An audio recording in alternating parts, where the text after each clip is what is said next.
Boa noite a todos. Em nome do presidente desta casa, Carlos Roderley Pinto, eu cumprimento, então, as demais autoridades, internautas que nos acompanham, funcionários da Câmara, imprensa e a comunidade que hoje está presente aqui. No dia 25 de março, eu tive a honra de lançar a obra Zilda Santos, O Assassinato da Santinha, durante a sessão especial da Academia de Letras na Câmara de União da Vitória. Mas eu não poderia deixar de vir aqui também, na Câmara de Porto União, contar um pouquinho sobre essa história, porque a Zilda é muito mais de Porto União do que de União da Vitória. Na verdade, toda a sua vida, toda a sua história de morte se passam aqui, muito próximo, inclusive, aqui de nós, no centro e no bairro Santa Rosa. E aproveitando, então, a passagem do Dia do Jornalista, lembrado no domingo, dia 7, eu gostaria de contar um pouquinho como essa obra nasceu. Tenho a honra de ser repórter do jornal O Comércio desde os meus 19 anos. Eu fiz 35 esses dias. Dá para vocês calcularem.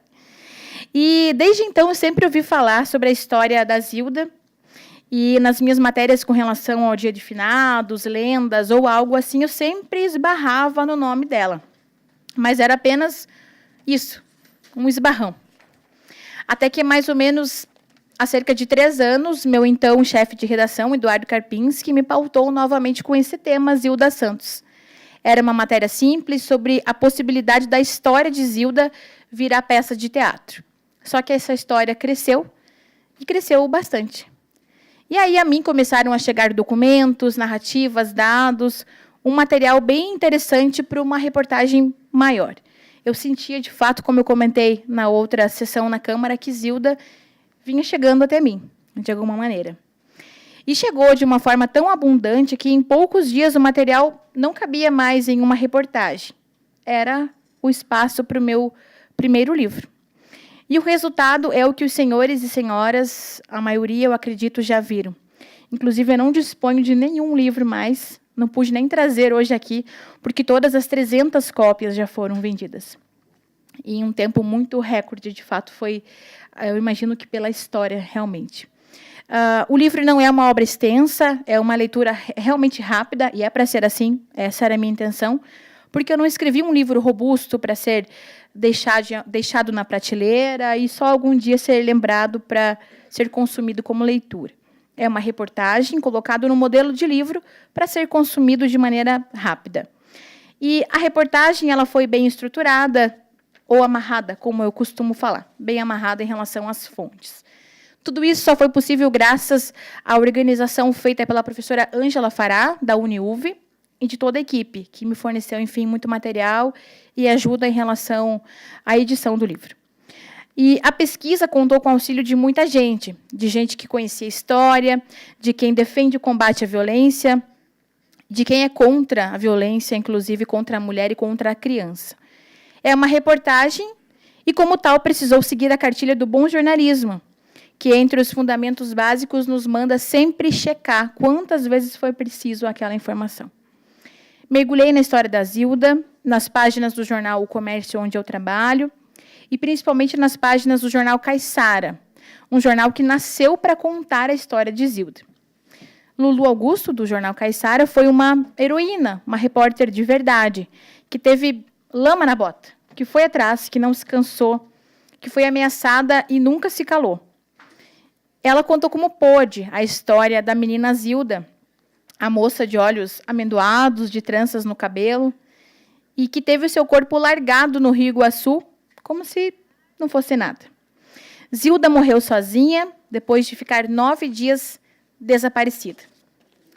Foi abusada, violentada das piores maneiras, e precisou ser atendida por um médico, ainda no seu cárcere, mantido na casa de Dona Sofia Dresch, bem próximo daqui, na Rua Cruzeiro, no bairro Santa Rosa.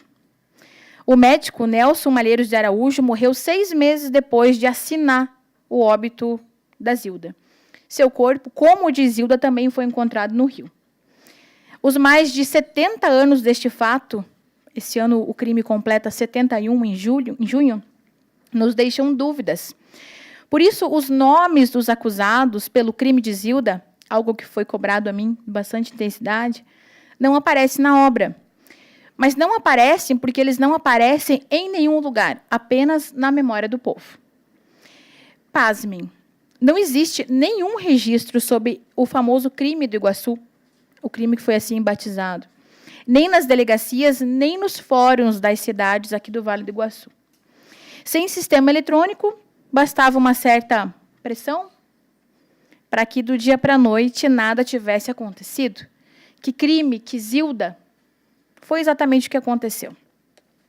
Os grandes da época, os poderosos da época, na minha conclusão da pesquisa, assassinaram a menina Zilda, uma criança, de acordo com a legislação, de apenas 13 anos, encerrando e enterrando os seus nomes junto com essa imensa atrocidade.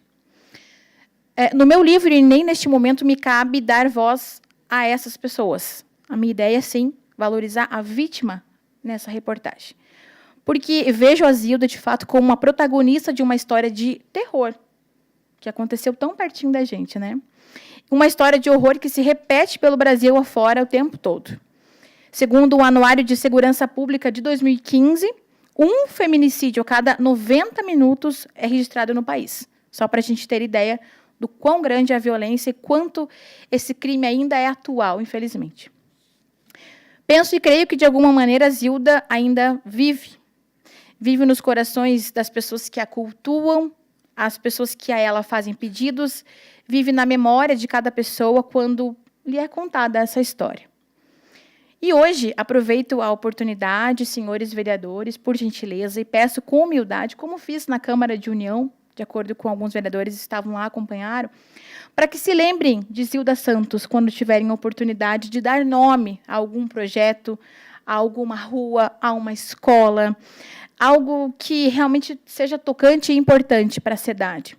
Eu imagino que assim esse nome vai fincar na história, né, das nossas queridas cidades, porque pela fé isso já acontece. Mas deixo aqui o pedido para que, por gentileza, lembrem, se for possível, de Zilda Santos, para batizar aí um nome especial. Quando a gente visita o túmulo de Zilda, que é a única, de fato, ligação com União da Vitória, porque o túmulo dela está logo atrás do túmulo do Coronel Amazonas, basta visitar o túmulo em qualquer momento do ano. Lá estão muitas flores, velas, brinquedos e até alimentos são oferecidos ali. Tamanha a fé do povo. Ao longo do meu trabalho de pesquisa, eu entrevistei algumas pessoas e coloquei os depoimentos no livro que confirmam, inclusive, que já receberam graças e até outras bênçãos pela intercessão de Zilda. A morte violenta e a idade tão jovem dela abrem espaço, de fato, para essa devoção. E o livro, então, não poderia ter outro nome a não ser O Assassinato da Santinha. Pelo povo, ela é santa, foi canonizada de fato.